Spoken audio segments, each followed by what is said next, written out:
আসসালামু আলাইকুম সুপ্রিয় এসএসসি পরীক্ষার্থীবৃন্দ। আজকে তোমাদের ইসলাম এবং নৈতিক শিক্ষা পরীক্ষা অনুষ্ঠিত হয়ে গেল। তোমাদেরকে আমি রাজশাহী বোর্ডের খ নম্বর সেটের এমসিকিউ প্রশ্নের সমাধান দিচ্ছি। তোমরা তোমাদের আনসারের সাথে মিলিয়ে দেখতে পারো। তোমাদের কয়টা করে এমসিকিউ হবে সেটা তোমরা কমেন্টে জানিও। শিক্ষার্থীবৃন্দ, চলো তাহলে শুরু করি। প্রিয় শিক্ষার্থীবৃন্দ, দেখো খ নম্বর সেটের 1 নম্বর প্রশ্নের সঠিক উত্তর হচ্ছে গ, 2 নম্বর প্রশ্নের ঘ, 3 নম্বর ক, 4 নম্বর গ, 5 নম্বর খ, 6 নম্বর ক, 7 নম্বর ক, 8 নম্বর গ,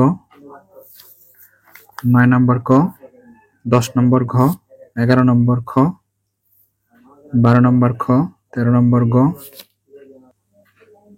14 নম্বর গ, 15 নম্বর ঘ, 16 নম্বর ক, 17 নম্বর খ, 18 নম্বর ঘ, 19 নম্বর ঘ, 20 নম্বর ঘ, 21 নম্বর ক, 22 নম্বর খ, 23 নম্বর খ, 24 নম্বর ক, 25 নম্বর ঘ, 26 নম্বর গ, 27 নম্বর ঘ, 28 নম্বর গ, 29 নম্বর খ, 30 নম্বর খ। প্রিয় শিক্ষার্থী বন্ধু, তোমাদের কয়টা করে এমসিকিউ হয়েছে তা তোমরা কমেন্টে জানাতে ভুলবা না, এবং যারা সাবস্ক্রাইব করোনি অবশ্যই সাবস্ক্রাইব করবা। ধন্যবাদ।